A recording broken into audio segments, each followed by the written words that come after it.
Calls for a ceasefire also resonated at our capital and across our state this morning as results of yesterday's Democratic primary came in. We learned that nearly 1 in 5 Democrats who voted yesterday chose to vote uncommitted. That's a protest vote to President Biden's policy in Gaza and their call for a permanent ceasefire with that vote. Kent, this is part of a bigger share of that the voters behind uncommitted really even thought they'd get.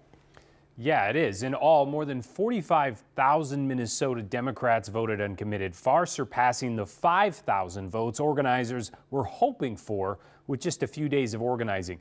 The turnout was so significant that they will now send delegates to the national convention. But instead of celebrating at the Capitol today, Palestinian families spoke up about why they hope they don't have to wait on the politics to play out.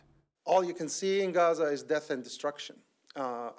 Between me and my wife, we lost about 20 members of our family. Jihad Adwan was among several Palestinian Minnesotans who visited the Minnesota Capitol with heavy hearts this morning. Today, I come with my daughter. She has or had relatives in Gaza that she will never meet. Girls her age from our family who were killed brutally under Israeli bombardment using American-made weapons. Their message to lawmakers is a simple one. The least anyone can ask for is a ceasefire to stop the killing, stop the starvation, stop the famine, stop the death of children on a daily basis. That message was amplified by more than 45,000 Minnesota Democrats who voted uncommitted in the Tuesday primary with a very specific purpose. We will not let Palestinian children die on our watch with our tax dollars, and that the president must listen. Asma Mohammed Nazami, organizer for Vote Uncommitted Minnesota, says it's already clear that message has been received. These are voters that are deeply concerned, as we all are. Governor Walz told CNN uncommitted voters spoke loudly even before the votes had all been tallied last night. I think it's take them seriously. Their message is clear that they think this is an intolerable situation and that we can do more. And I think the president's hearing that. Evidence of that began to emerge following a large uncommitted vote in Michigan last week, prompting remarks by the vice president this weekend. Given the immense scale of suffering in Gaza, there must be an immediate ceasefire. This will get the hostages out and get a significant amount of aid in. That is a significant change in rhetoric. I don't think any of that would have happened if organizers on the ground hadn't been talking to people and showing the president that this is going to impact how people show up in this election.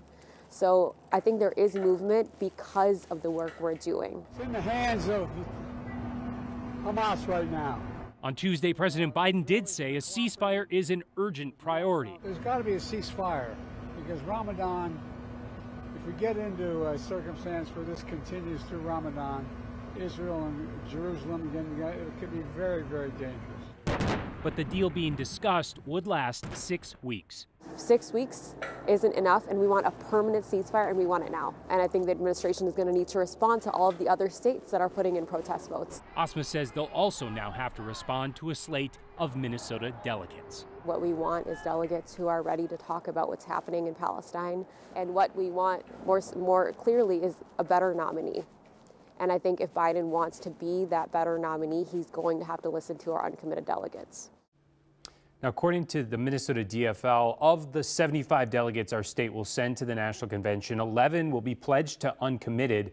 But again, Asma says nobody wants to wait for a convention to see a ceasefire. So they are focused right now on helping the next round of primary states to organize similar efforts. She said that includes Washington State and Wisconsin. Jana. Yeah, I was curious about that, where the uncommitted contingent goes from here, because they made their push with the votes, so they're going to take what they learned to other states?